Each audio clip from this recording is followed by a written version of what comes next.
Hello, welcome to the city of Bruges with a few last days in autumn, or in the few first days of autumn. I took the chance to take a little trip on the train from my hometown to Bruges and thought about making a short video about the history of everything in my vicinity of the lowlands. As you know, from carbon dating, we know from other sources that the carbon dating might be off skew or not exactly at point from the lost years that are counted from 300 before Christ until 1100 after Christ, because those dark ages really people had most probably no clue what age it even was. They only had clue of the seasons and the years going in and out. But with the Dark Ages, there was really nothing exactly done in the lowlands or in even Europe.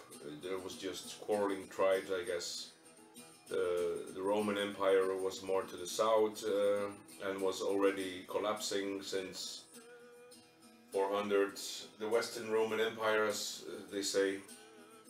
So the carbon dating is really not exactly to what it's supposed to be, like it's written in history books you get in school. So here you see in the center of Bruges two of the most oldest pillars. And those carbon datings on those pillars are probably not exactly at all possible to say how old they are. But to make a diversion to another area of history, the lowlands have always been known to not really be inhabited, at least some big parts across the dunes of the North Sea, because of course, in the Middle Ages and until the last big flooding of 1956 with the big storm where the lowlands got flooded totally and the Dutch started the Delta Works, you of course had much of overflowing areas in the lowlands, which makes them the most fertile areas to grow anything about food, of course, and the most fertile lands for farming, of course. And by such, before that, when they was flooded, there were tribes here, I guess. Like you had the Belgians, who was called by Caesar the most brave people of the Gauls. And of course, what else is there to say about the lowlands? In 1302, we have the famous Battle of the Gulden Spurs, in which the Belgian farmers beat the highly sophisticated army from the French and kept their independence. So, as Caesar called the Belgians the most brave people, I guess in 1302 that was also counted as, well, somebody you can knock your head with and lose your teeth if he's a Belgian, I guess. Nah, never mind.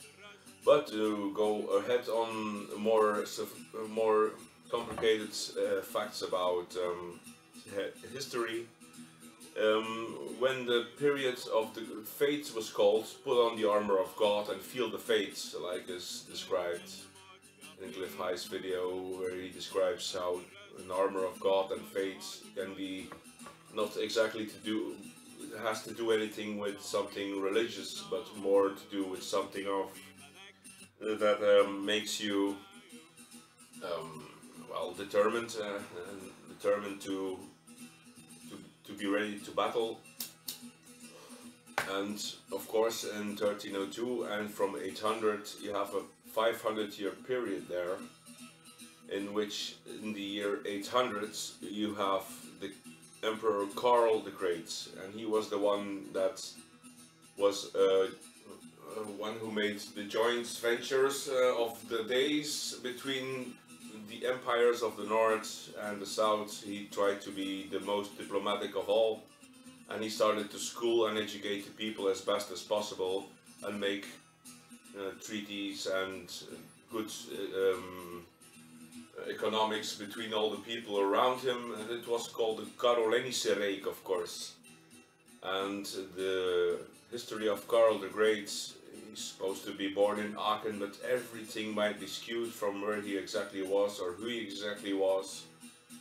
He was supposed to be born around the 800s. And to make a little connotation with that, you had the Templar Knight Godfried de Bouillon, but he was more to the south of Belgium, and he's the only known Belgian Templar Knight who was supposed to live also when the Magna Carta was developed, and the Magna Carta, the first rights of the people put on paper, in which one sentence is there: you have to let every bird sing like it is beaked. So, and that's the first notion of freedom of speech you can say that is made on a piece of paper, and where the freedom and the rights of the people were noted first time in 1226. And I remember one specific episode in where I just yeah, you know, with YouTube Live you could just join meetings of the UN and sorts, and there was one particular phase in which I made a panic in the UN in the way they had to go back to a treaty of 1269. It wasn't exactly clear to me what the panic went, but it was around the year 2009, maybe 10 or 11 also, like that. Whereas there was a panic and where the treaty of 1269 was really skewed off or something. But to make one more closing comment on the King Karl the Great, my mother used to have a written prayer in which they describe where this prayer was found on the grave of King Karl in 1506, and this prayer is 1 page long, and if you read it out loud without making fun of it, you would save the whole neighborhood. If you kept the prayer on you, you would be kept safe at all time. If you put the prayer on someone who has fallen ill, he would walk up straight again and make it right. You would never have any ills or robbers or bandits robbing you when you kept the prayer on you, or put the prayer under the left arm of somebody or at the heart.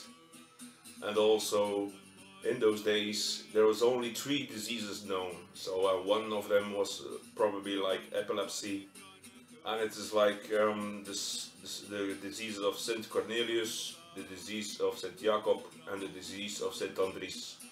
And those were the only 3 diseases, probably from the 800s until the 1500s, and even after, until like, yes, and was the plague known like the plague in the 1300s, or the Black Death? Did they call it like that? Is that something that is a language queered in the meantime? But on this prayer there was only 3 diseases known, and this prayer, of course. Okay, there ends my video. Thanks for watching.